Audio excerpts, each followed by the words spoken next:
keberpihakan sama sekali sama petani. Perusakan lingkungan seperti eksplorasi batu bara dan segala macam, mereka sama sekali tidak mempertimbangkan perkembangan itu bagaimana nenek moyang, cucu buyut kita untuk berkelanjutan hidupnya besok.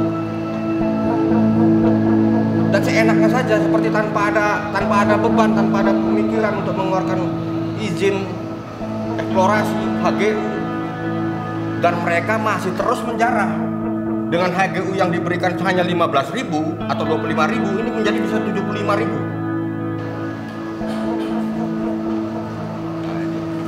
Jadi memang kalau saya bicarakan barangkali kita seperti reclaiming atau segala macam, sebenarnya yang harus kita bicarakan bagaimana penguatan organisasi, penggalangan massa. Jadi organisir, kepung, robot. Kuncinya cuma itu. Ya terus terang saja, saya beberapa kali saya minta pendidikan barangkali ya dari Bang Yakub sebagai ketua kita, karena memang kita miskin, cuman modal nekat doang,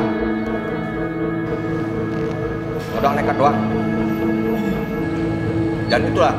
Jadi kedua, kita petani-petani kita itu merubah pola hidup petani kita sekarang ini untuk kembali seperti yang dulu. Sekarang yang sudah biasa dengan instan, ya kan? Yang katanya petani batang singkong satu pun nggak ada. Nah ini kan kita harus rubah, dan itu kita punya harus pemikiran, strategi pemikiran bagaimana agar katanya orang tua bilang ambil rambut, tepung tidak terbongkar. Walaupun bagaimana petani itu saudara kita, orang tua kita. Jadi ini juga harus menjadi beban.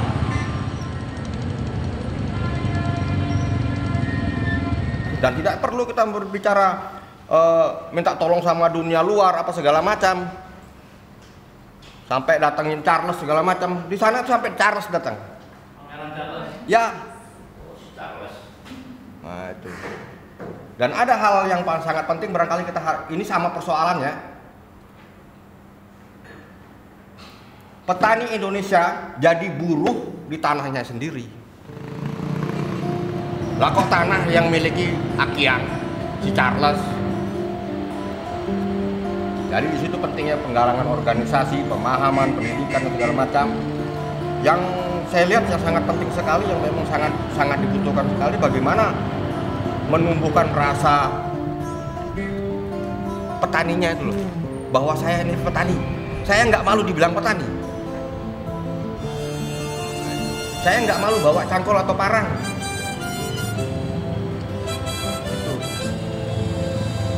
Rasa seperti itu yang harus kita tumbuhkan, membangun ekonomi kerakyatannya, seperti mungkin koperasi salah satu contohnya. Terus dengan sendirinya akan terjadi dialog yang harmonis soal lahan reklamasi, dan itu memang sangat efektif.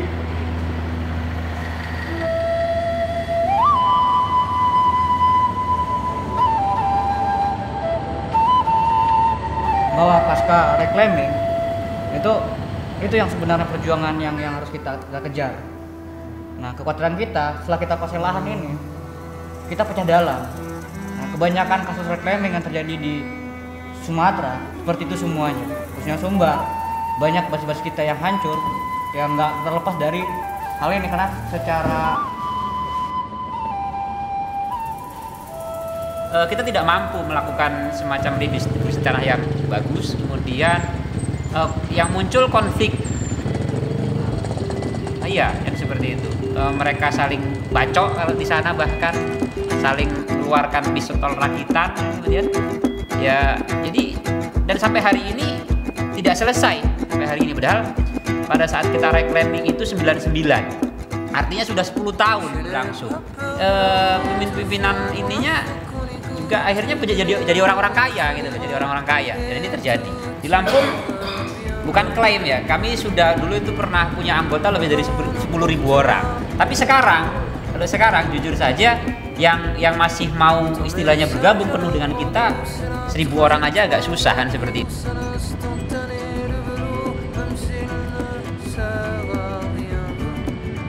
Jadi bukan lagi peluru aparat yang kita hadapi, peluru kawan yang kita hadapi.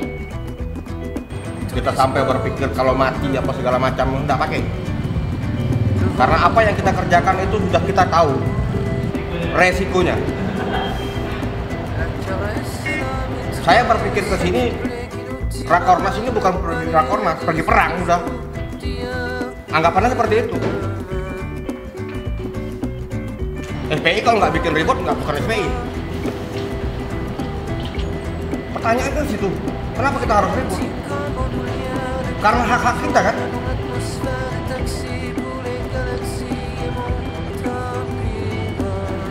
Ya kalau kita tahu lawan itu kuat, janganlah main-main.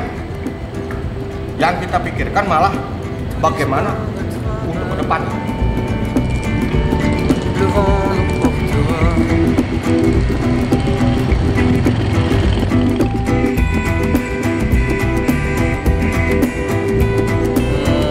Sumatera Selatan sendiri sangat bangga dengan nyebut sumber lumbung pangan dan energinya, tapi dalam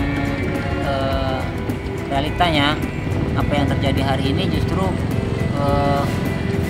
tidak seperti itu. Dan secara konseptual juga lumbung pangan yang mereka tetapkan itu sama konsepnya agrobisnis, jadi lahan bisnis juga akhirnya. Seperti bagaimana kalau dulu masih berapa persen dari Sumsel itu menggunakan pertanian tradisional yang nggak kenal pupuk kimia, nggak pernah pupuk, tapi hari ini sudah mereka coba gencarkan malahan itu balikan. Jadi bagaimana mereka meningkatkan hasil pertanian untuk mengejar sumber sebagai lumbung pangan nasional itu dengan intensifikasi jadinya, dengan